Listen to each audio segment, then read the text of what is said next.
Mesdames et messieurs, bonjour et bienvenue sur Info TV. Alors si vous êtes assis, vous êtes bien sur le canal 307. Aujourd'hui, nous sommes à l'émission Talent de Femmes. Alors, Talent de Femmes aujourd'hui reçoit une femme, pas des moindres, une géographe.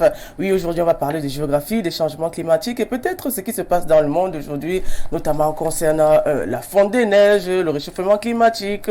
Bon, bref, c'est une femme qui viendra nous parler de ça. Sans plus attendre, nous allons prendre la première phase.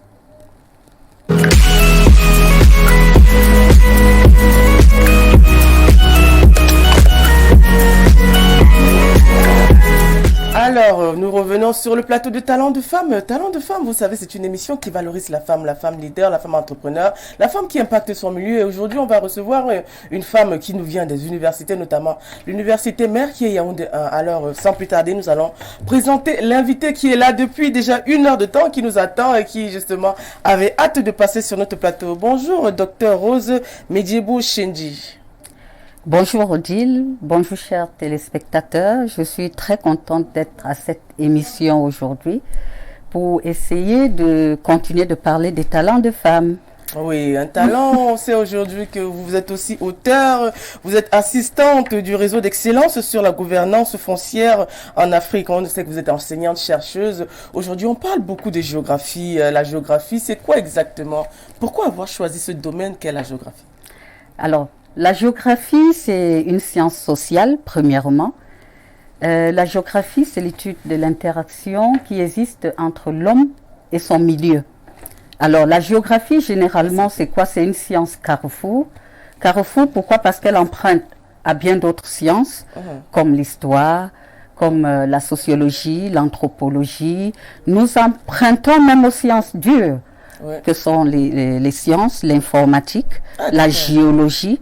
Donc, la géographie, c'est un peu une science carrefour au milieu des sciences sociales. Ouais, il y a l'écologie et voilà, tout ça, voilà. Ici, au Cameroun, par exemple, le département de géographie est situé à la faculté des arts et lettres. Et pourtant, en Europe, dans la plupart des facultés, le département de géographie est en faculté des sciences. Mais c'est quoi justement, pourquoi c'est en Falche, la Falche aujourd'hui se trouve en faculté des lettres, c'est quoi aujourd'hui? Ben ça je sais pas, c'est une nomenclature qu'on a trouvée ainsi et on fait avec.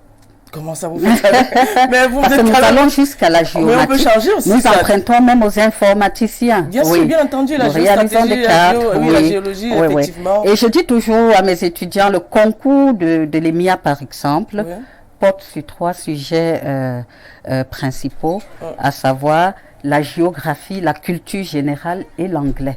Ça veut dire que vous êtes bon géographe, vous pouvez entrer à l'EMIA. Ah d'accord. Ben écoute, j'espère que ça va être un appel peut-être lancé au domaine scientifique aujourd'hui de dire voilà, nous réclamons scientifique aujourd'hui. Peut-être c'est ça un appel que vous lancez. Nous ne nous réclamons pas, nous nous démarquons scientifique, bien sûr. Venez en faculté des arts et lettres, la géographie est aujourd'hui le département le plus prisé. Oui. Avec 3000 étudiants en première année, pratiquement 2000 en deuxième année et ainsi de suite. Donc nous formons des milliers de géographes chaque année.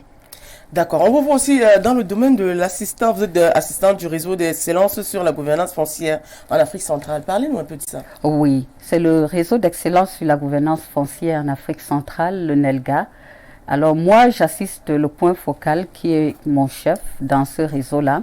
En fait, c'est un réseau d'universitaires pour essayer de mettre sur pied cette gouvernance foncière, pour essayer de voir à l'intérieur de ce sujet qu'est le foncier. Et comme nous sommes sur un plateau de femmes, je prendrai juste l'aspect genre et foncier. Alors, on essaye d'aller dans les universités voir les études qui sont faites là-dessus. Cela a commencé en 2018. 2019, Yaoundé 1 porte le projet et elle s'étend dans les autres universités des pays de la sous-région, à savoir le Tchad, la RCA, le Gabon, la Guinée et les autres pays de la sous-région. Alors, il s'agit ici d'essayer d'aller au cœur du problème qu'est le foncier aujourd'hui, voir ce qui ne va pas et à travers nos ateliers, essayer de revoir le renforcement de capacités hein, de toutes ces personnes. Prenons l'aspect genre et foncier, par exemple, l'accès de la femme à la terre, qui est aujourd'hui un problème crucial, hein, surtout en milieu rural. En milieu urbain encore, ça va. Et on se rend compte qu'en Afrique notamment, et plus précisément en Afrique centrale, nous vivons la même situation. Donc, ça dépend maintenant des us et coutumes, ça dépend des régions, c'est-à-dire de part et d'autre, c'est un peu mitigé, mais c'est presque pareil. Mais avec le réseau d'excellence sur la gouvernance foncière, nous essayons de renforcer les capacités des parties prenantes. On essaye de les informer sur ce qui est, ce qui n'est pas, parce qu'en principe, la femme a droit à la terre au même titre qu'un homme. Mais parfois, elles ignorent. Ça, c'est peut-être vous qui le dites avec vos études, peut-être aussi, parce qu'on sait que le foncier aujourd'hui, chez certaines familles, la femme n'hérite pas même. Dans certaines cultures, la femme n'hérite pas. Aujourd'hui, on se retrouve avec le foncier, justement, où il y a beaucoup de problèmes avec le ministère qui, aujourd'hui, est dans des litiges avec les propriétaires terriens, notamment dans plusieurs régions aujourd'hui. Hein. On retrouve, je ne vais pas citer les problèmes cruciaux qu'on a eu à rencontrer, notamment dans les médias, mais aujourd'hui, le foncier demeure justement cette partie, parce qu'il y a beaucoup de guerres déjà dans les familles sur le foncier. À qui appartient cette terre? Est-ce que la terre appartient à l'État? Est-ce que ça appartient à telle ou telle famille? Comment acquérir une terre? Et puis entre autres, on se dit souvent, vous allez dans la forêt, du moment où vous cultivez pendant 2-3 ans, ça vous appartient. Est-ce que c'est vrai toutes ces mesures qui sont en train d'être prises? Alors, je dirais ici en tant que chercheur qu'il faut se conformer à la loi. Hein? Ah, nul n'est censé ignorer la loi. Bien sûr. Il faut se conformer à la loi. Si on se conforme à la loi, il y aura pas mal de choses que vous avez dit qui seront mis de côté. Mais seulement, nous sommes entre le droit dit normatif et le droit qui a été mis sur pied par nos chefs traditionnels. Mais aujourd'hui, on essaye dans la nouvelle réforme en cours de prendre ces deux droits en compte afin de régler ce problème qui existe et éviter davantage les conflits fonciers. La femme en elle-même, ça se dit, prenons l'exemple de notre pays au Cameroun. Si on va dans la zone de l'ouest Cameroun, par exemple, on va te dire, la femme n'a pas droit à la terre. Ça veut dire le papa, quand il a une concession, en divisant les biens, il n'oublie pas, c'est-à-dire la femme est mise de côté, tout simplement parce qu'on se dit que elle sera mariée et là où elle ira en mariage, le mari lui donnera des terres, mais tel n'est pas toujours le cas. Non, pas du Quand tout. elle arrive dans cette concession, certes, on lui donne des terres, mais ça ne lui appartient pas parce que en cas de décès du mari, on la renvoie immédiatement. C'est ce qui est arrivé très souvent en zone rurale. Mais aujourd'hui, de plus en plus, avec le renforcement des capacités de ces femmes, il y a pas mal d'ONG qui luttent contre ces droits de femmes à la terre parce qu'on sait qu'aujourd'hui, la femme, c'est le pilier du développement. La femme, en milieu rural aujourd'hui, c'est la mamelle nourricière, comme ça se dit très souvent. Donc, on ne peut presque rien sans la femme dans ces milieux-là. Donc, de plus en plus, on peut dire des organisations comme ce NELGA, ce réseau d'excellence sur la gouvernance foncière et bien d'autres essayent de lutter contre ces discriminations. Oui, et aujourd'hui, avec toutes ces formations, renforcement de capacité, est-ce qu'il y a un changement qui a été remarqué? Bien sûr. Il y a des changements notoires, mais n'oubliez pas qu'il y a le concept de femme amoureuse. Oh oui, les sociologues l'utilisent beaucoup, les géographes aussi. Le concept de femme amoureuse. Vous avez beau sensibiliser sur le terrain, mais vous tomberez toujours sur des femmes qui vont vous dire non, je peux pas divorcer, je veux pas de problème avec mon mari. Elles refusent de vous écouter. Elles sont contre le changement pour elles. Venez leur dire, madame, la terre que vous cultivez peut vous appartenir si vous faites ci et ça, si vous adhérez par exemple au GIC qui a été mis sur pied. Vous voyez un peu. C'est ça le concept de la femme amoureuse. Le concept de la femme amoureuse. Ah, mais on aura tout entendu. Alors aujourd'hui, on a beaucoup de changements climatiques au Cameroun, notamment en cette période, il y a les inondations dans le littoral, à l'extrême nord, peut-être il y a des zones inondables quelque part. Vous êtes géographe, c'est un peu votre domaine. À quoi cela peut-il être dû? Peut-être à l'érosion, on ne sait pas. Vous, en tant que géographe, géographe, est-ce que vous pouvez me donner une idée de tous ces changements climatiques qui opèrent actuellement au Cameroun? Alors, tout ce que vous devez premièrement retenir, c'est que les changements climatiques ici, c'est d'abord l'action de l'homme. On va d'un contexte où il y a une population qui augmente plus que les ressources. Et lorsque voilà, la démographie est l'un des problèmes liés à ce changement climatique. C'est-à-dire, plus la population augmente, plus nous avons besoin de quoi manger, plus nous avons besoin de où habiter. Alors, pour manger et pour habiter, il faut défricher, il faut couper les arbres. Alors, ça constitue à la déforestation qui est interdite. Donc, en fait, c'est la pression démographique sur les ressources qui entraîne tous ces changements climatiques que nous observons aujourd'hui et les conséquences s'en suivent. Et peut-on éviter justement peut-être l'érosion? Peut-on éviter ce phénomène? Bien sûr, on peut éviter ces phénomènes si jamais la population est éduquée. Oui. Si la population est éduquée, bien sûr, c'est-à-dire si nous savons préserver notre environnement. Les changements de comportement. Bien sûr, changement de comportement. Même le simple fait de jeter des objets non dégradables sur les sols entraîne ces changements climatiques, oui. Nous devons commencer par éduquer nos populations. Regardez même seulement dans nos villes, le désordre urbain. Marcher dans la simple ville de Yaoundé, les temps d'immondices, de poubelles, un peu partout. On n'est pas encore arrivé au niveau où on essaye de trier, vous voyez un peu. Regardez même seulement dans nos propres marchés, c'est une bagarre générale avec les Bayam Selam et la qualité de plastique qu'ils doivent utiliser. Tout cela joue sur notre environnement. J'ai dit toujours dans mes classes lorsque j'entre que commencez par préserver votre environnement. Commencez par préserver votre environnement, ça commence par votre salle de classe. N'attendez pas toujours qu'autrui vienne balayer. Parce que vous entrez, c'est les déchets de plastique à tout bout de chemin et ainsi de suite. Bon, c'est des problèmes de civisme, mais on espère qu'aujourd'hui les Camerounais prendront compte justement de ces changements climatiques. On sait qu'il y a le sommet du climat, on a la fonte des neiges, l'augmentation de la mer. Aujourd'hui, est-ce que tous ces phénomènes, c'est vrai que ces phénomènes sont causés par l'homme, est-ce que l'action de l'homme est-il une entrave justement à la protection de l'environnement? Bien sûr, bien sûr. L'action de l'homme est une entrave à la protection de l'environnement. C'est pour ça que je demande toujours de sensibiliser les hommes. C'est la toute première des choses, oui. La sensibilisation, ça va de notre incivisme. Parce que dans les pays européens, vous allez voir, ils font des efforts. C'est vrai que ce n'est pas meilleur, ils font des efforts pour préserver. La preuve, durant la Covid, on s'est rendu compte que leur environnement a été moins pollué. Et ça s'explique avec les confinements et autres. Nous avons par exemple des voitures à moteur diesel qui sont assez polluants.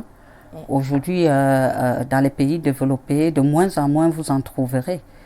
Ils ont même mis plutôt sur pied des voitures qui consomment plutôt le gaz, qui consomment une espèce d'oxygène, toujours pour lutter contre la pollution. D'accord. Et aujourd'hui, on parle de biogaz, on parle de bio. Est-ce que le bio aujourd'hui, des fois, on dit que ça coûte cher aussi? Oui, parce que j'ai vu des documentaires, des reportages où on dit le bio est cher, l'huile bio, le carburant bio, tout ça revient très cher. Est-ce qu'aujourd'hui, on peut dire que le bio, certes, améliore la vie et peut-être préserve l'environnement, mais quelque part aussi, peut-être vaudrait mieux peut-être revoir peut-être la gestion peut-être du bio aujourd'hui au Cameroun, peut-être même à l'étranger? Bien sûr, je suis d'avis avec vous. Il faut revoir cette gestion du bio pour qu'elle soit à la portée de... On sait que les pays sont beaucoup plus occidentaux, sont plus industrialisés, donc c'est la grande consommation. Mais en Afrique, ici, on n'a pas de grande consommation, mais néanmoins, j'ai comme l'impression, bon bref, ce qu'on voit un peu sur le terrain, que nous sommes assujettis peut-être aux produits qui sont importés. Non seulement nous sommes assujettis, je dirais ils sont industrialisés, mais n'oubliez pas le phénomène de délocalisation qui amène les entreprises à venir plutôt s'installer dans les pays du Sud. Oui, les pays même en Asie aussi. Bien sûr, bien sûr, parce qu'ils veulent la main d'œuvre qui est moins chère, parce qu'ils veulent de l'espace, parce qu'ils veulent déverser leur pollution. Bref, voilà un peu, après tout, c'est les pays du Sud qui en souffrent. Alors aujourd'hui, on voit des phénomènes, des volcans sous-marins, on voit des tremblements de terre, des éruptions volcaniques, entre autres. Est-ce qu'on peut prévenir ces phénomènes? Alors, les chercheurs qui travaillent sur ces questions nous disent que ça peut se prévenir tout comme pas, c'est des phénomènes dits naturels vraiment. Ça peut se prévenir. Dans les pays développés, il y a des machines très souvent qui peuvent détecter ces éruptions volcaniques et prévenir les populations de se déplacer. Même au Cameroun, pourquoi pas? La dernière éruption volcanique dans le sud-ouest avait été quand même prévenue. Et de plus en plus, on voit même sur les réseaux sociaux les marques de l'ONAC. De temps en temps, ils préviennent des pluies diluviennes dans certains coins du Cameroun. Oui, bien sûr. Oui. Ils vous disent que cette semaine ou ce mois, il y aura de fortes pluviométrie ici et là. Ils demandent aux populations de prendre leur garde. Oui. Donc ça, aujourd'hui, ça peut se faire, mais seulement, comme je dis, c'est des phénomènes naturels. Oui. On ne peut pas le dire à 100%. D'accord. C'est vrai qu'avec la météorologie, on espère qu'on pourra peut-être prévenir certains phénomènes. Mais c'est vrai qu'on a des inondations partout, même dans le même aux États-Unis. Bien sûr. Il y a de grandes inondations. Alors aujourd'hui, on parle de pluviométrie des fois. Il y a une ville, je crois, au Cameroun qu'on appelait Djiboucha, où il y avait une pluviométrie un peu... Si, la ville existe, Djiboucha, oui. Voilà, où il y avait une après Limbé, oui. Vous continuez, vous allez jusqu'à Idinao. Oui, à Djiboucha, il pleut tous les jours, tout le temps. À ce qui paraît. Moi, j'y étais. Vous y étiez. À Djiboucha, oui. Et pourquoi, à quoi cela est-il dû? Pourquoi c'est la ville qui regorge, comment dire, la ville où il pleut le plus dans le monde. Dans le monde, oui, effectivement. Oui, Djiboucha. Oui. À quoi cela est-il dû? C'est dû, premièrement, à son emplacement. C'est dû parce que la ville de Limbé est située sur une plaine. Il y a aussi la zone aquatique. Donc, c'est dû à la morphologie de cet espace. Oui. Alors aujourd'hui, c'est vrai qu'on ne peut pas prévoir les phénomènes peut-être naturels, mais on sait qu'aujourd'hui, il y a différents climats, il y a eu la tectonique des plaques, la dislocation, on s'est retrouvé avec des continents. Pourquoi est-ce que les climats diffèrent dans chaque continent? Parce que peut-être en Occident, on a 4 saisons, on a le printemps, l'été, l'hiver. Ici, on appelle les saisons sèches, les saisons des pluies. C'est quoi la différence? Pourquoi ici... Bon, dites-nous un peu, pourquoi il ne neige pas au Cameroun? Il ne neige pas au Cameroun parce que nous sommes situés sur les tropiques. Ah, d'accord. Oui, dans les tropiques, il ne peut pas neiger, dû à l'ensoleillement qui est très important. Est-ce que c'est dû aussi peut-être à nos couleurs de peau? Non, ça n'a rien à y voir. Ça n'a rien à y voir. Mais pourquoi certaines tribus, certaines races n'ont pas de mélanine, par exemple? Comme lesquelles? Bon, les Asiatiques, je pense, les Blancs, je ne sais pas, les Caucasiens, comme on les appelle souvent. Non, ben là, je pense que c'est... On est né comme ça depuis la nuit des temps. Ça a toujours été comme ça. Les géographes, vous avez appelé la Terre, quand il y avait le Big Bang, c'est ça? La Pangée, après ça a été disloqué. Et par exemple, on voit en Amérique latine et en Afrique, peut-être même au Cameroun, on a pratiquement le même type de végétation. Pourquoi par endroit? Oui, tout simplement. Vous avez dit en Amérique latine, en Asie, ce sont des pays situés dans l'hémisphère sud. Lorsque vous prenez la carte du monde, ils sont situés dans cette zone des tropiques. On a pratiquement le même climat. Oui, ils sont tous situés dans l'hémisphère sud et on les appelle encore les pays du sud et ils font partie de ces pays, bon, dits parfois pauvres, quoi. Bon, c'est ce qui nous a été attribué aussi. C'est naturel, c'est des phénomènes naturels. Oui, parce que j'ai essayé de voir dans certains livres, dans certains documentaires, nous avons pratiquement la même alimentation, du manioc, du plantain. C'est un peu la terre rouge même, on retrouve ça là-bas de ce côté, au Nicaragua, entre autres. Pourtant, on n'est pas en Afrique. Oui. Ils sont juste situés dans l'hémisphère sud. Ah, d'accord. Bon, écoute, on espère qu'on aura bientôt de la neige ici, on ne sait pas. Vous souhaitez avoir la neige? Mais pourquoi pas? En Algérie, des fois, ils ont la neige, ils sont en Afrique pourtant. Non, il faut voir alors leur situation. Lorsque vous allez beaucoup plus du côté du pays du Nord, on est déjà de l'autre côté, oui. Vous voyez par exemple au niveau de la carte du monde, les pays du Nord sont beaucoup plus rattachés à l'Europe. Oui. Donc, par moment, ils ont le climat européen et ça s'explique. Ah, d'accord. Oui.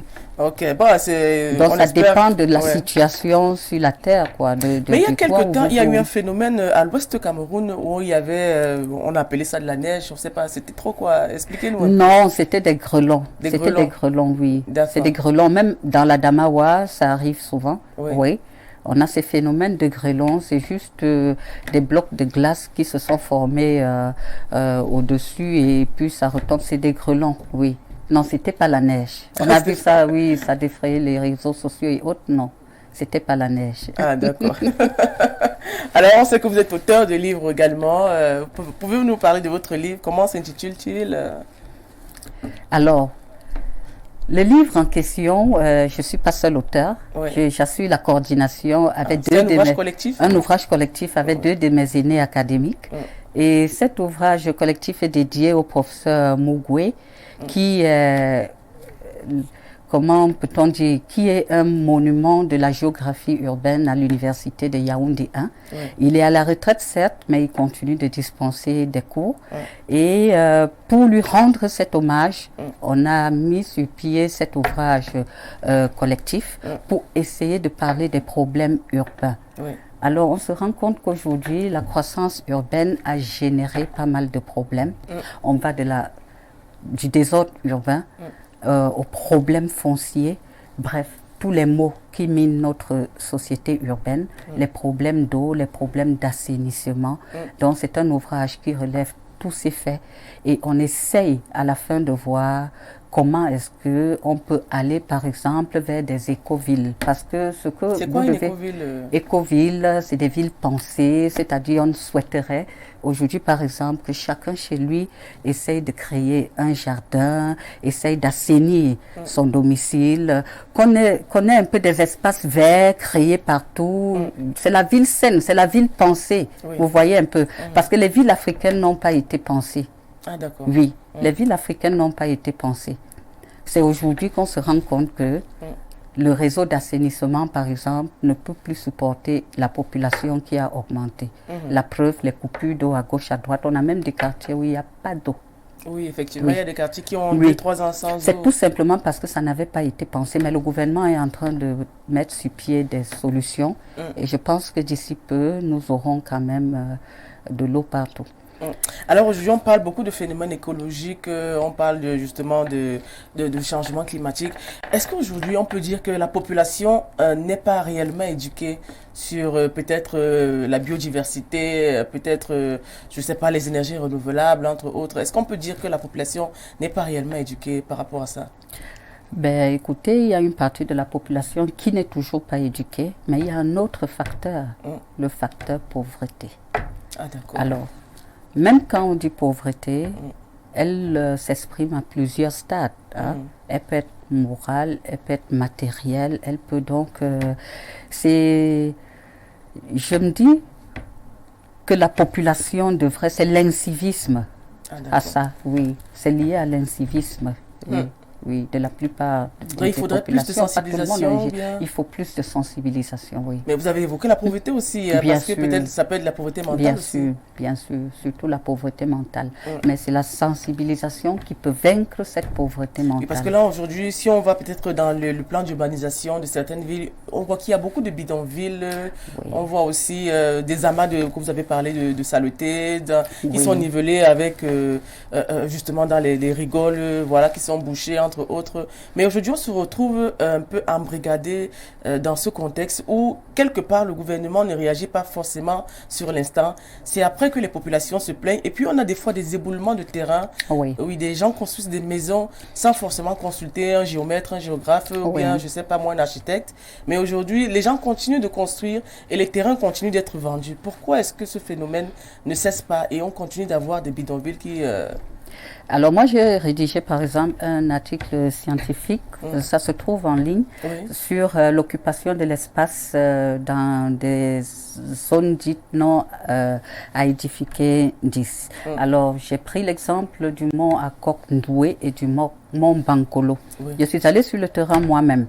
Alors vous voyez là où ces personnes habitent, ils vous disent qu'ils ont un titre foncier. Alors, n'ayant pas le temps de filmer parce qu'il n'accepte pas. Il n'accepte pas, il Oui, refuse il même les n'accepte médias. pas. Oui, non, non, non, il refuse. Même les médias, Il refuse. hein, oui. Mais il vous présente un titre foncier. Alors vous vous dites, mais celui-ci, il a pris ce titre foncier où?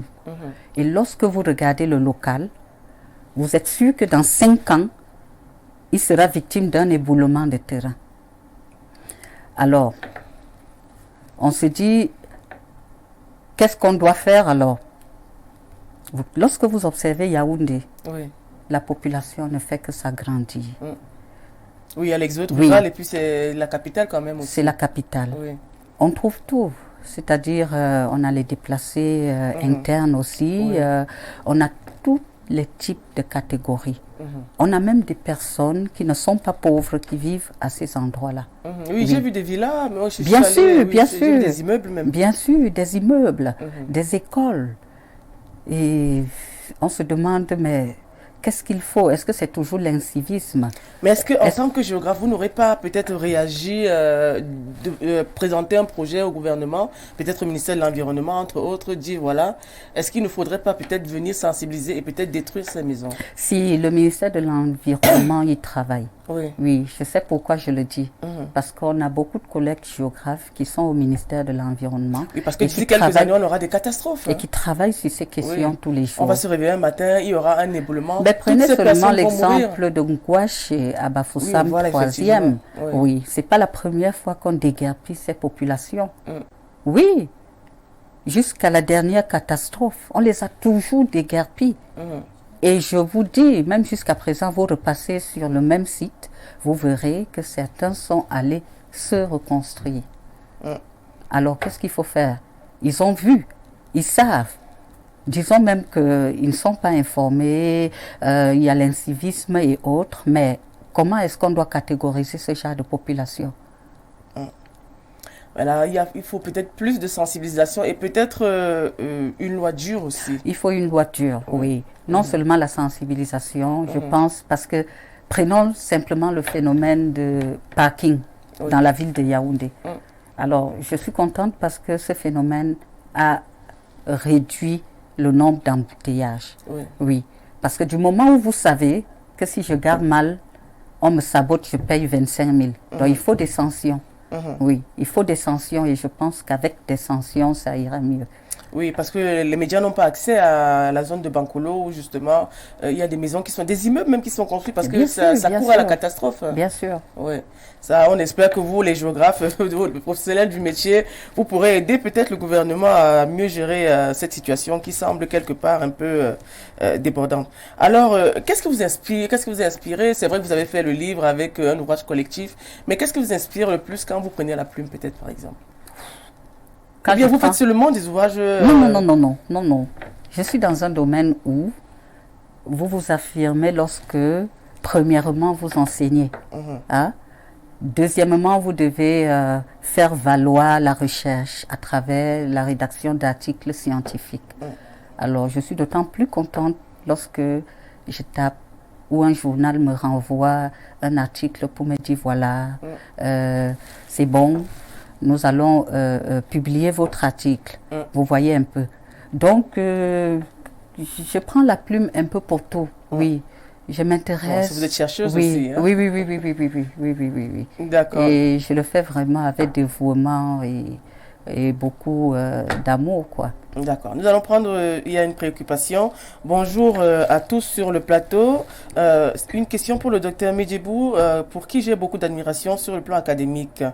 Voilà, comment rendre plus viable et plus bénéfique dans tous les sens du développement les activités économiques nocturnes dans nos villes camerounaises, sachant que celles-ci posent simultanément des problèmes et des solutions économiques, sociales et environnementales dans le milieu qu'elles caractérisent. Belle question. Alors je dirais qu'il faut juste réglementer parce que vous ne pouvez pas venir aujourd'hui dire que l'activité de quelqu'un n'est pas bonne. Hein? On sait, c'est des activités qui permettent de nourrir des familles, qui permettent de sortir les populations des chômages. Lorsqu'elle parle de l'activité nocturne, je ne sais pas si elle parle des bars, si elle parle de tout ce qui se passe. Prenons par exemple le cas du quartier après Mélène là. Mini-ferme, ouais. disons qu'elle parle peut-être de mini-fermes. Moi, je me dis il faut réglementer, il faut des sanctions vraiment dures. Oui, on est toujours S'il sur y les a des sanctions. sanctions, oui. S'il y a des sanctions, je pense que les usagers reviendront en de meilleurs sentiments, sans toutefois entrer dans le vif du sujet, parce que là, ça deviendra un autre gros C'est un débat. autre débat parce Oui. qu'il y a beaucoup de phénomènes, il y a la corruption, Oui. parce que même si on met une équipe là, ils seront toujours corrompus par les populations qui sont habituées à ça, on connaît le Cameroun. Bien sûr. Voilà. Alors on a talent de femmes, parlons un peu des femmes entrepreneurs et l'entrepreneuriat. Que pensez-vous des femmes dans l'entrepreneuriat? Non, moi je les encourage beaucoup. Je dis toujours aux femmes, vraiment, au lieu de rester à la maison, de mendier, de vous plaindre, essayez de se plaindre, hein. d'entreprendre. Oui, il y en a qui passent le temps à se plaindre. Oh, mon mari ne rationne pas. Oh, il m'a donné 1000 francs, il m'a donné 500. Soyez des femmes entreprenantes. Je pense que si vous êtes une femme entreprenante, même à la maison, le mari va vous donner beaucoup de respect, tout simplement parce que vous pourrez l'aider dans les charges familiales. Parce qu'on sait, c'est le nœud de la guerre dans la plupart des couples. Non, mais il ne faut pas aussi que la femme passe son temps à donner de l'argent à l'homme aussi tout le temps aussi. On ne demande pas de donner, mais de l'aider. On ne demande pas de sortir carrément de donner, mais tu peux l'aider. Tu peux résoudre un problème avant qu'il ne vienne voir comment gérer ça avec J'espère que les hommes qui nous écoutent ne vont pas penser que le professeur a raison, hein, ils ne vont pas boire vos paroles. Alors aujourd'hui, on fait montre du problème du Made in Cameroun, c'est-à-dire la gestion des produits locaux par nous-mêmes. Est-ce qu'aujourd'hui, ce serait justement la porte de sortie face à cette économie qui est un peu stagnante au Cameroun? Bien sûr. Je suis pour qu'on gère nos produits locaux par nous-mêmes. Mais il paraît que les produits locaux sont aussi chers. Ah ouais, parce que on n'est pas encore à la On va phase... acheter le riz de Yagua qui sera plus cher que le riz de Yagua thaïlandais. est plus cher que le riz thaïlandais. Voilà, effectivement. Mais moi, je pense que le gouvernement doit davantage prendre des mesures par rapport à cela. Si vous voyez, il fut un temps au Cameroun, les poulets congelés étaient moins chers que les poulets de chair. Alors, le gouvernement toujours a réussi à stopper ces importations de poulets congelés. De la même façon, il peut nous encourager à consommer local.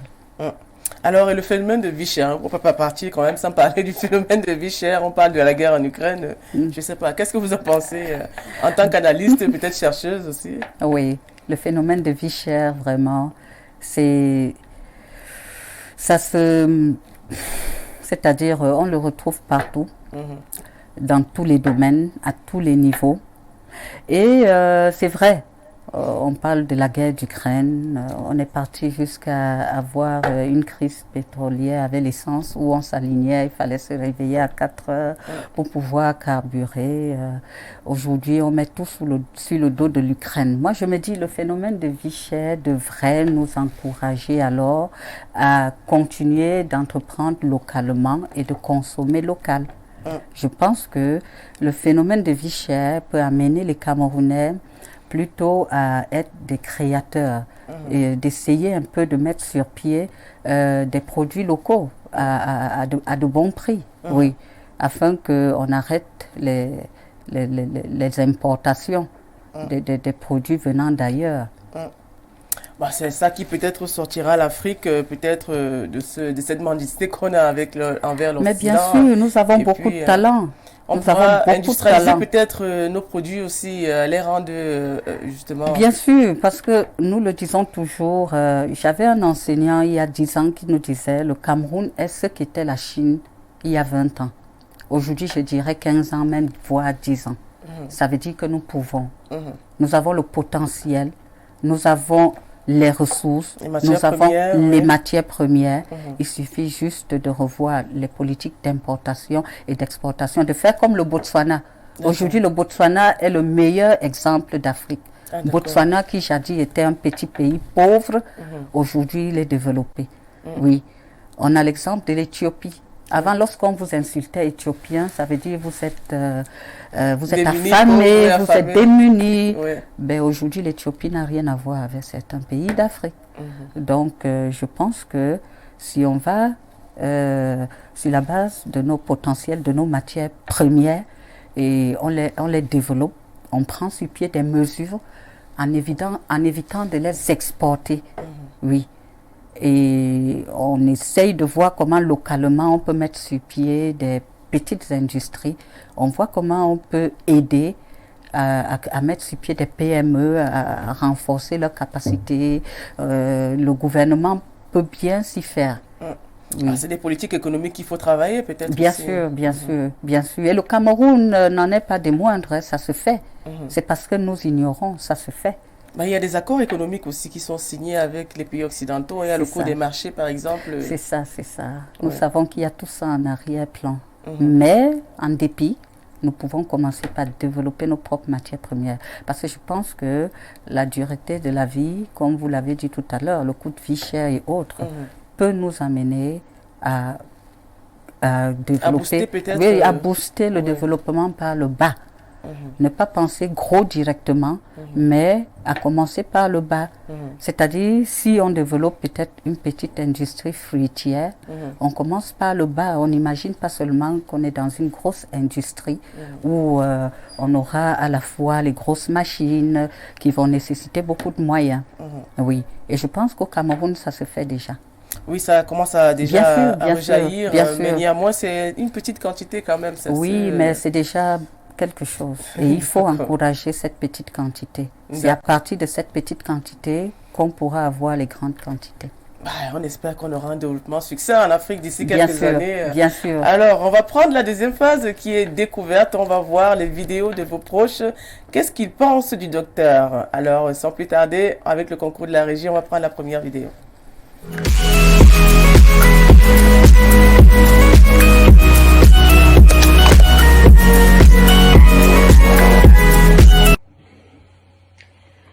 Bonjour, je m'appelle Guylaine Aimé Ndomondoye, étudiante à l'université de Rennes 2 en France, où je fais un master 2 en géographie.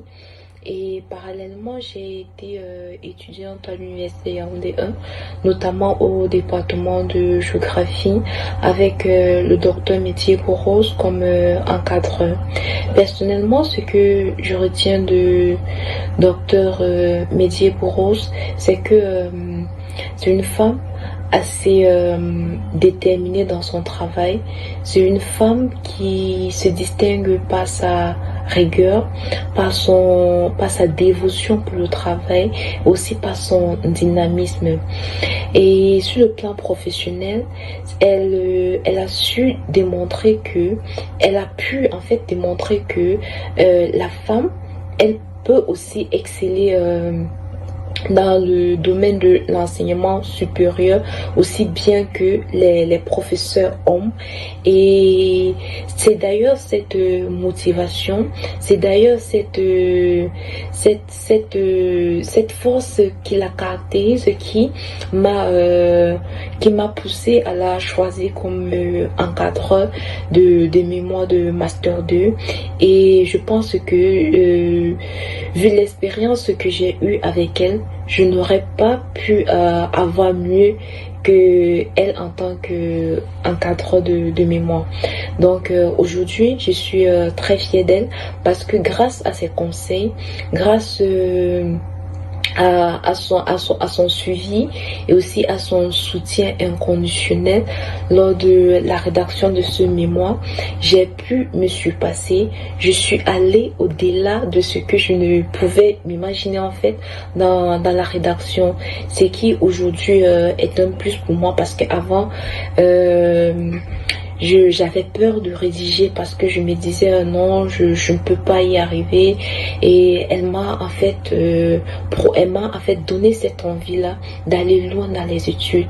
Et grâce à elle aujourd'hui, je projette de m'inscrire en thèse parce que je me dis si mon encadreur qui est une femme a pu relever ce défi, ça veut dire que moi aussi je peux relever ce défi là. Et à côté de cela, le docteur Métier Bourrose, c'est une maman sur le plan social. C'est une maman qui sait écouter. Souvent, elle met sa casquette de professeur, enseignante, chercheur de côté pour écouter, pour soutenir, pour donner les conseils. Elle est en fait présente quand on a besoin d'elle. Elle est toujours à l'écoute. Même si je lui écris à 2 heures du matin, je suis sûre qu'à son réveil, elle va me répondre en fait. Donc je sais qu'elle est là pour me conseiller. Quand j'ai besoin des conseils, quand j'ai besoin d'être écoutée, je sais que le docteur Medjebou, elle est là. Et affectueusement, je l'appelle Maman Rose parce que c'est une maman. C'est une maman qui s'est donnée d'elle-même et qui m'a beaucoup motivée pendant cette période de la rédaction du mois, parce que je me rappelle, je faisais un petit commerce juste à côté de mes études, et à chaque fois elle m'appelait pour me faire de petits achats, et voilà, c'était un plus en fait. C'est grâce à elle que j'ai dit non, faudrait que je me batte pour ce que je veux dans cette vie, et voilà. Donc je suis assez fière d'elle, et aussi j'aimerais juste lui dire merci pour cette femme là qu'elle est au quotidien, merci pour ce grand cœur qu'elle a et pour cette dévotion qu'elle a pour son travail, et également je lui souhaite une carrière plein de succès.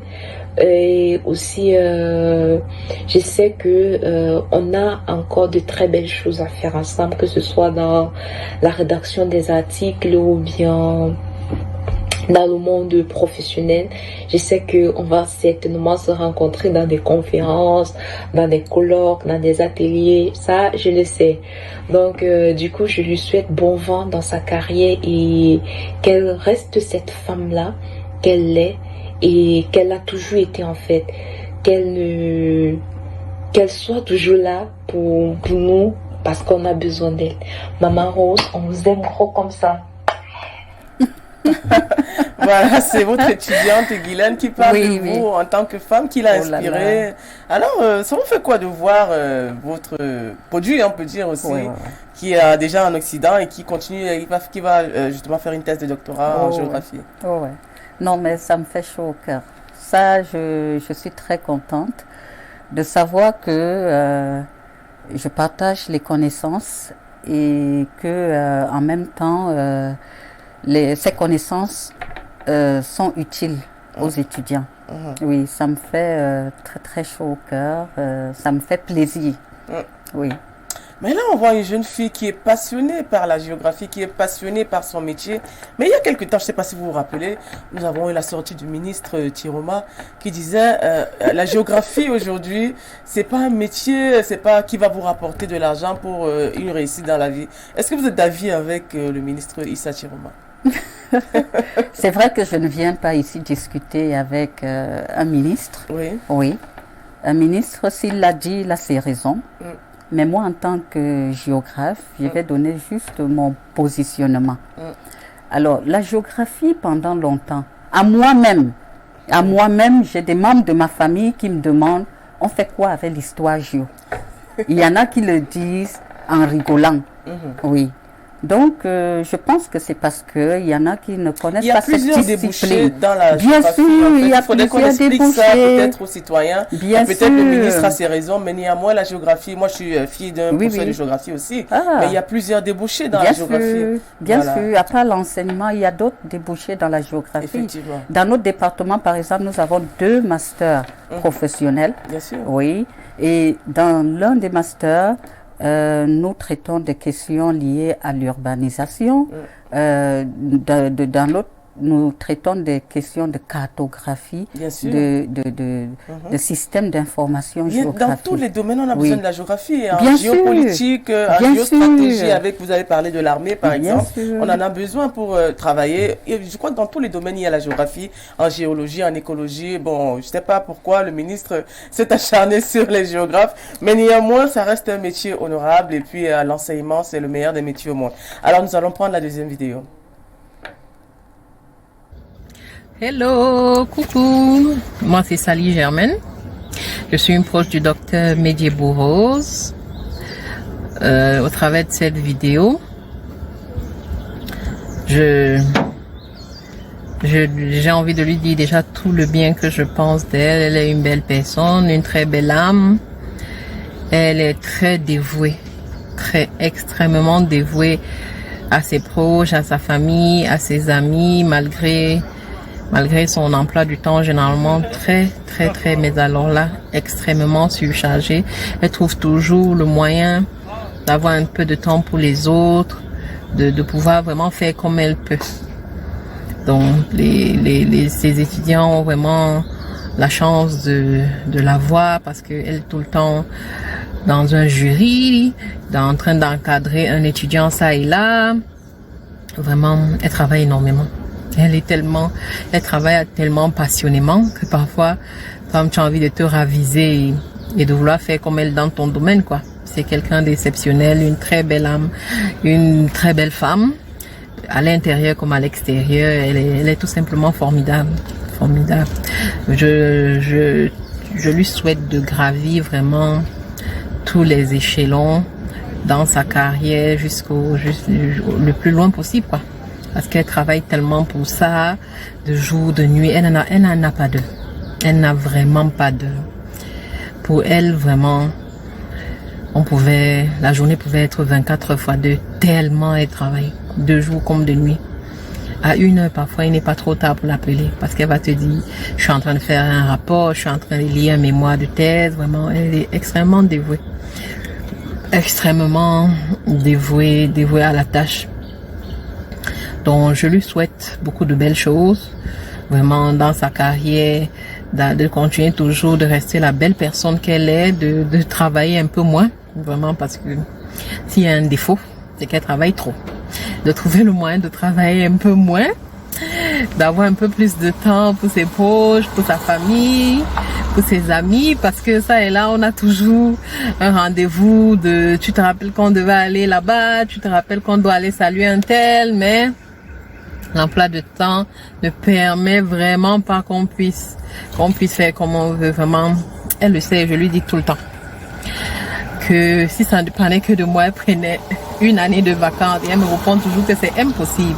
Donc de trouver le moyen de ralentir un peu sur le travail, de prendre un peu plus de temps pour elle parce que vraiment son temps, donc je lui souhaite beaucoup de belles choses, vraiment dans sa carrière, de continuer toujours de rester la belle personne qu'elle est, de travailler un peu moins, vraiment parce que s'il y a un défaut, c'est qu'elle travaille trop. De trouver le moyen de travailler un peu moins, d'avoir un peu plus de temps pour ses proches, pour sa famille, pour ses amis, parce que ça et là, on a toujours un rendez-vous tu te rappelles qu'on devait aller là-bas, tu te rappelles qu'on doit aller saluer un tel, mais l'emploi de temps ne permet vraiment pas qu'on puisse faire comme on veut, vraiment. Elle le sait, je lui dis tout le temps que si ça ne dépendait que de moi, elle prenait 1 année de vacances et elle me répond toujours que c'est impossible. Donc de trouver le moyen de ralentir un peu sur le travail, de prendre un peu plus de temps pour elle parce que vraiment son temps, c'est pour les autres en fait. Son temps, c'est pour les autres. Donc de prendre un peu plus de temps pour elle, de se reposer quand elle trouve l'occasion, de continuer à être dynamique au milieu des élites de notre village, comme elle le fait toujours, de continuer d'être dévouée à son travail, de faire comme elle peut, de continuer de nous garder de très beaux petits souvenirs quand elle rentre de voyage. Ça nous fait plaisir de nous appeler, de trouver le moyen 1 minute, de nous appeler tout le temps, même si elle n'est pas sur place, parce que sa chaleur nous manque parfois quand elle n'est pas là. Vraiment de rester la belle personne qu'elle est, de ne pas changer, de continuer à impacter d'autres femmes, d'autres personnes, d'avoir la même humilité parce qu'elle est très humble aussi, de rester avec la même humilité, de continuer à nous appeler de temps en temps pour prendre nos nouvelles parce que c'est parfois un réflexe le matin, comme ça, ou bien le soir avant de se dormir, on sait qu'on va recevoir son appel vraiment. Merci d'être la femme que tu es, merci d'être la personne aimante que tu es, merci de faire partie de nos vies, continue de travailler mais un peu moins.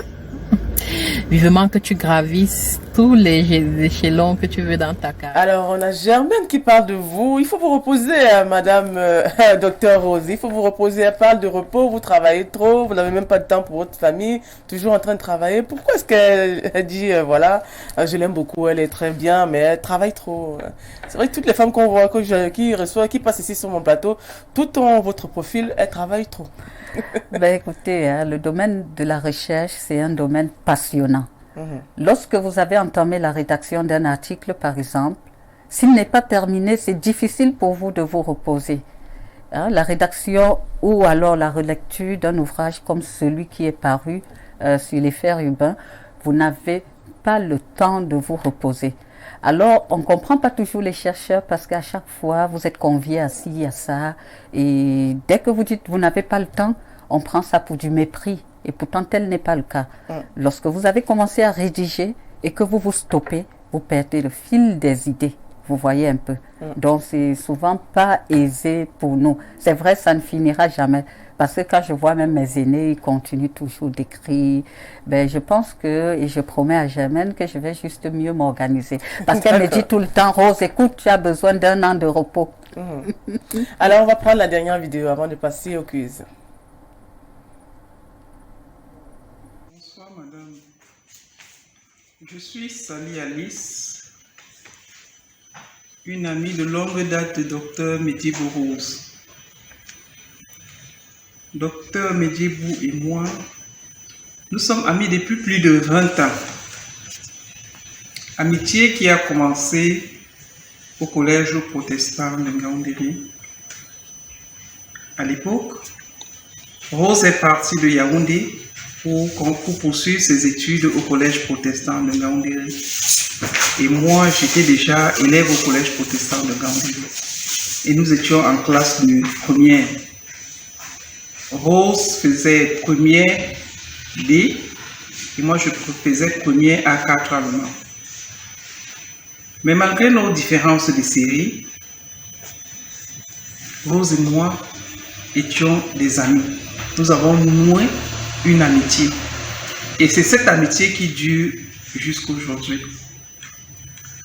Donc, Rose, pendant que nous étions en classe de première, quand nous avons eu le probatoire pour aller en classe de terminale, Rose a eu une avance sur nous. Rose a décidé de se marier. Et malgré le fait qu'elle ait décidé de se marier, elle a quand même continué ses études. Bon, elle s'est mariée et elle a continué les études. Après le bac, elle est allée s'inscrire en droit et moi en géographie. Après une année de passer en droit, j'ai pu convaincre Rose, aujourd'hui docteur Medjebou, à changer de filière pour me rejoindre en géographie. Et c'est ce qu'elle a fait. Donc, elle a commencé en géographie donc, à l'université de Ngaoundéré. Et je crois que nous nous sommes séparés 4 années après. Mais Rose a décidé, elle, de continuer les études. Malgré le fait qu'elle soit mariée, elle a su, n'est-ce pas, jouer son rôle de mère, son rôle d'épouse, tout en continuant ses études. Lorsque moi j'entre à l'école normale de Yaoundé, Rose, elle décide de s'inscrire à l'époque en DEA. Donc c'est comme ça qu'elle poursuit ses études.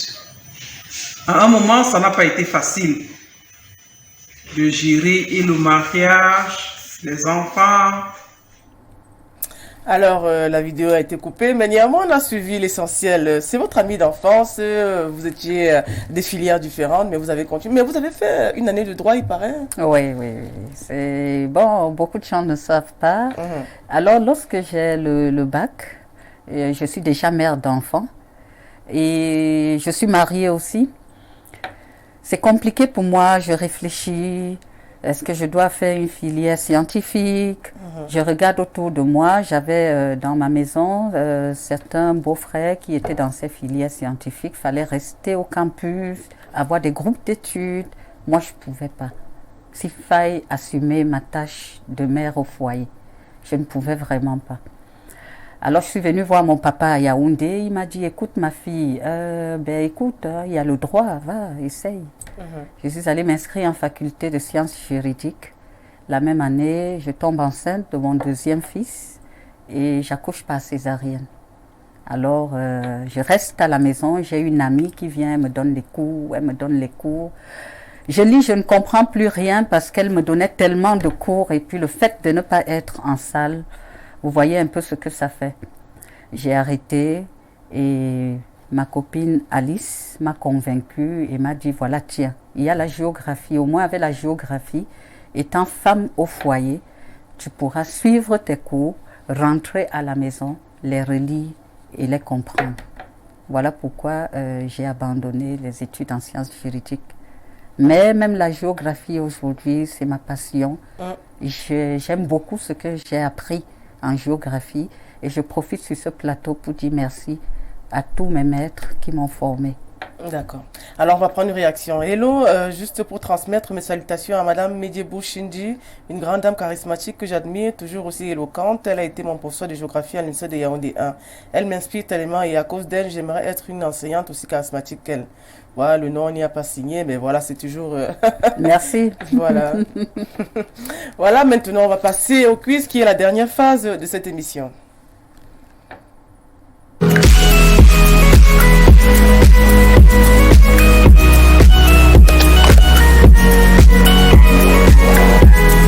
Elles me suivent souvent. Alors, on va parler du quiz. Le quiz, c'est quoi? C'est juste justement une rubrique où on parle des faits de société, notamment ce qui se passe entre nous. Et peut-être on veut l'avis d'une experte et peut-être d'une femme leader qui pourra nous donner peut-être un éclaircissement, notamment concernant la gestion du quotidien. Alors, aujourd'hui, on a vu il y a quelque temps, il y a à peine 2-3 jours, une dame qui s'est suicidée, qui était professeure aussi, parce que son prétendant, son fiancé, s'est marié avec une de ses élèves. Est-ce qu'aujourd'hui, vous pensez que le crime passionnel peut pousser au suicide?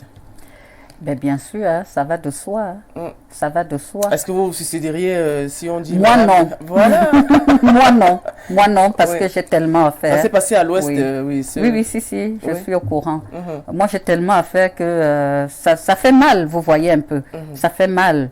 Il y a des mesures de contournement. Vous pouvez prier.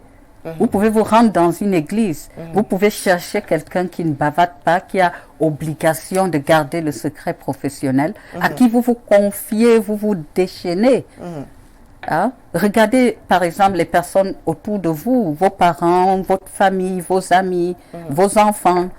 Et puis bon, s'il a décidé d'aller avec l'autre personne, basta. C'était avec une de ses oui, élèves. Je comprends très bien. Je comprends très bien, mais bon. Ouais, on retrouve de plus en plus de cas de suicide au Cameroun, notamment dans la jeunesse. Alors aujourd'hui, vous avez tout à l'heure, on a évoqué ça, tout en parlant du foncier. Que pensez-vous des femmes dans la chefferie aujourd'hui? Le rôle des femmes dans la chefferie. Dans la chefferie. Si on vous dit aujourd'hui qu'il y a une femme chef, ça vous fera plaisir ou bien on va se dire qu'on a évolué? Mais bien sûr, il y a des femmes chefs. Oui, mais c'est toujours contesté aussi. C'est un peu contesté. Ça dépend des régions. Dans le sud, parce que avec notre réseau sur la gouvernance, d'excellence sur la gouvernance foncière, nous avons organisé plusieurs ateliers sur le renforcement des capacités des chefs vis-à-vis des conflits fonciers. Alors, lors de ces séances, nous avons vu des femmes chefs dans le sud et dans le centre du Cameroun. Oui, c'est dans le nord, dans l'ouest et dans les autres parties du Cameroun que c'est pas faisable. Ça se fait. Moi, je serais très honorée aujourd'hui de voir une femme chef. Oui. Oui, c'est vrai que c'est contesté beaucoup plus au nord parce qu'on se dit, comme la femme n'hérite pas forcément, elle peut pas être chef, peut-être on donnera au neveu, au cousin, à la tante. Pourtant, la lignée voudrait que peut-être ce soit elle qui soit peut-être la gestionnaire d'une tribu ou d'un clan. Mais aujourd'hui, les femmes, vous avez quelque chose à ajouter? Oui, dans le nord Cameroun, comme vous êtes en train de le dire, parlant de l'héritage, du foncier, par exemple, de l'accès à la terre, disons de l'héritage. Les femmes ont droit à la moitié de ce qu'ont les garçons. Vous voyez un peu. Donc même l'accès aux terres ne pose pas problème dans le nord Cameroun comme on le pense. Seulement quand elles vont chez leur mari, elles n'ont pas souvent le droit de revenir et c'est compliqué de revenir gérer ses biens. À réclamer. Donc, quand le papa décède, les femmes ont droit à la moitié d'héritage de ce qu'incombe aux garçons. Oui. Bon, on espère qu'aujourd'hui, les femmes pourront essayer d'avoir cette parité. Elles le savent. Ah, c'est écrit dans le Coran, elles le savent, oui. Ah, et ça se fait équitablement, automatiquement, oui. Elles le savent. Ah, c'est une chose que j'apprends aujourd'hui. Ouais. Alors, aujourd'hui, on parle de monnaie virtuelle. Que pensez-vous de la crypto-monnaie? La crypto-monnaie, je pense que quelque part aussi, la crypto-monnaie peut amener les uns et les autres à devenir économes. La monnaie virtuelle, en quelque sorte, ça vous permet de ne pas faire trop de dépenses. Oui. Non, mais il y a des gens qui ont des cartes bancaires, mais qui dépensent beaucoup aussi. Ben, ça dépend de ce qu'ils font avec les cartes bancaires. Il y en a, par exemple, qui, en gardant de l'argent dans le compte et en ne voyant pas l'argent tout le temps devant eux, parviennent à devenir économes. C'est vice-versa, ça dépend des situations. Donc pour vous êtes pour la crypto-monnaie? Je suis obligée. Parce qu'il y a beaucoup de doutes aujourd'hui, notamment concernant la crypto-monnaie. Il y a des achats que vous faites en ligne. Et il y a peut-être acheter de l'argent, vérifier le cours des marchés. Vous achetez des parts de marché. Et puis, des fois, on se dit, c'est un peu de l'escroquerie parce qu'il y a beaucoup de gens qui ont perdu beaucoup d'argent avec... on va peut-être parler du cas de l'IEP Limal. Je ne sais pas si vous étiez au courant de ce qui s'est passé avec quelques clients qui se sont plaints d'avoir perdu des milliers de francs CFA avec cette crypto-monnaie. Ah oui, moi je pense qu'il faut alors revoir la réglementation. Oui. Dans tous les cas, quand un phénomène est nouveau, j'exhorte les gens à prendre du recul. En tant que chercheur, oui. Il faut prendre du recul, bien observer avant de s'y lancer. Est-ce que selon vous, la crypto-monnaie pourra peut-être régler le problème du franc CFA, peut-être la gestion de la monnaie qui n'est pas très, comment on peut dire, qui n'est pas très valorisée? Parce que quand on va acheter dans le cours des marchés, le franc CFA n'existe pas. Ça renvoie toujours à la Banque de France. Pourquoi est-ce qu'aujourd'hui, c'est pourquoi les gens portent de l'espoir sur la crypto-monnaie? Selon vous, ça pourra Bien aider? sûr, c'est à cause du franc CFA, de la valeur, oui, de la valeur, le coût du franc CFA qu'on est porté tous vers la crypto-monnaie en pensant que c'est une solution. Mais je pense que nos États membres, nos gouvernements doivent trouver des solutions pour y pallier. Oui. Voilà. Il y a un message qui arrive. Bonsoir, vraiment très contente de revoir sur votre plateau le docteur Medjebou, dont j'ai perdu la trace depuis plusieurs années et avec qui j'ai fait le monitorat à l'université de Ngaoundéré. Que le Seigneur la bénisse. Sandrine, c'est signé Sandrine. Amen. Voilà, vous ne connaissez pas? Non, ben, ce qui est sûr, on se connaît. Oui. D'accord. J'ai été moniteur à l'université de Ngaoundéré avant d'être recruté. Ah, d'accord. Oui. J'ai fait tout mon parcours à l'université de Ngaoundéré, c'est-à-dire de la première année au doctorat. Oui. Et après, j'ai été recrutée. Bon, on va toujours continuer à parler de l'actualité avec justement les produits décapants. Le ministère de la Santé publique a décidé de ne plus vendre des produits qui décapent la peau, qui changent la couleur de peau au Cameroun. Est-ce que vous êtes pour ou contre? Déjà qu'il y a quelques jours, je crois hier, les produits de plusieurs marques ont été saisis par le ministère de la Santé publique. Que pensez-vous justement des produits décapants? Ben, les produits décapants, ça n'a jamais été mon affaire. Je suis pour qu'on les enlève sur le marché au vu des risques, au vu des conséquences. Oui. Je me dis que nous sommes Africains. Nous devons être fiers de notre peau. Parce que regardez toutes ces filles qui se décapent. C'est pas après le décapage que les hommes vont vous courir après, parce qu'on se rend compte d'après certaines études que c'est pour plaire aux hommes. Oui, le décapage, c'est pour plaire aux hommes. Je pense que c'est le bien-être personnel aussi. Peut-être une femme qui se décape est complexée par sa peau. Justement, le complexe vient du fait que les hommes valorisent, pour la plupart, pas tous les hommes. Il y a des hommes qui valorisent ce type de peau. C'est pas pour tous les hommes. Mais moi, je me dis, les dames doivent rester naturelles, le plus naturel possible. Oui. Donc vous êtes contre les produits décapants? Je suis vous contre êtes en accord avec le ministère de la Santé publique alors? Non, je suis contre les produits décapants. Alors, à la dernière question, on va parler de parité homme-femme. On sait que vous êtes la seule femme dans votre département de géographie à Yaoundé 1. Alors, que pensez-vous de la parité homme-femme dans le domaine peut-être de l'enseignement? On va parler de ça. Ah, vous êtes informé, hein? C'est vrai, je suis recrutée à Yaoundé 1 depuis 2011. 2011, oui, les 25 000. Et depuis lors, je suis la seule dame enseignante parmi 19, 20, 21. Au fil des ans, on recrute tout le temps. Donc, je me dis, la parité, ça doit se faire, mais dans un milieu de recherche aussi. Mais il y avait à une époque, on parlait de 50-50. Aujourd'hui, c'est quoi? C'est l'égalité? Oui, écoutez, dans un milieu de savoir, c'est, comment dire, ça se valorise à travers vos connaissances. Oui. Ça ne veut pas dire qu'il n'y a pas de géographe.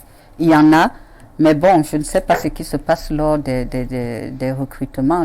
Généralement, on veut un poste fixe au moment venu. Les recrutements sont ouverts. Et il faut bien un équilibre aussi, non? Bien sûr, je suis pour la parité. Hein. Oui. Je ne suis pas contre la parité. Je souhaiterais qu'on en recrute davantage, mais ça ne dépend pas un peu de nous. Oui. Écoute, l'ancien cri d'alerte, vous êtes à la télé, vous êtes la seule femme dans le département. Est-ce que c'est normal ça? Bien sûr. Ben, ça se sait et le cri d'alarme est lancé, hein, d'alerte et autres, c'est lancé. Oui. Voilà. Alors, je suis pour la parité homme-femme hein, dans tous les milieux. D'accord, merci. L'échange a été quand même assez enrichissant. On a bien reçu le docteur Medjebou qui aujourd'hui nous a parlé de géographie, qui nous a parlé d'environnement, comment protéger son environnement, tous les phénomènes qui sont dus justement à l'action de l'homme et surtout à l'incivisme. Alors nous allons clôturer cette émission avec justement un dernier mot de docteur Medjebou face à la caméra. Quel est le conseil que vous donneriez aux femmes, jeunes femmes qui veulent peut-être s'engager dans la géographie, un conseil aux femmes qui veulent se lancer dans l'entrepreneuriat, aux femmes qui veulent changer leur environnement, booster un peu l'économie, booster l'intelligence aussi des femmes, parce qu'aujourd'hui on soit une femme assez intelligente. Alors quel est le conseil du docteur Medjebou aux femmes face à la caméra? Merci Odile. Je dirais aujourd'hui que celles qui veulent me suivre dans le domaine de la géographie, elles le savent très bien. Tous les jours, je les encourage, que ce soit à l'amphi lors de mes cours, que ce soit dans mes encadrements. Vous avez suivi par exemple mademoiselle Ndormo Zoyem tout à l'heure, qui souhaiterait suivre mes traces. Je demanderais juste beaucoup d'ardeur, beaucoup de travail et je pense que vous deviendrez docteur, vous serez recruté et tout ira pour le mieux. Alors j'encourage aussi les femmes à entreprendre, à être des créatrices, oui, à être des créatrices d'emplois, pourquoi pas. Et puis de comprendre que le développement peut se faire par le bas. On n'est pas obligé de commencer par de grandes choses. On peut commencer par de très petites choses et qu'on essaye aussi de revoir la sensibilisation, même au niveau de nos émissions télévisées, même au niveau de la partie pub. On essaye de mettre sur pied des médiathèques, on essaye d'informer les femmes. On crée même des émissions en langue locale, selon les régions parfois, pour essayer de sensibiliser davantage les femmes sur la protection de l'environnement, sur l'entrepreneuriat et même sur des études qu'elles peuvent faire ou encore des formations pour sortir du sous-développement. Merci. Merci. Il faut rappeler aussi que Info TV a des émissions en langue. Nous avons des émissions en langue, en plusieurs langues déjà ici chaque semaine. Alors merci d'être passé chez nous, docteur Medjebou. On espère que vous allez continuer dans cette même lancée, surtout avec votre travail qui semble très attrayant et qui vous prend beaucoup de temps, comme l'ont dit vos proches. Passez un bon dimanche, un bon samedi, je voulais dire. Merci. On se retrouve demain à la rétrospective avec deux analystes. Restez pour la suite des programmes d'Info Télévision. Soyez sages et on se dit à la semaine prochaine.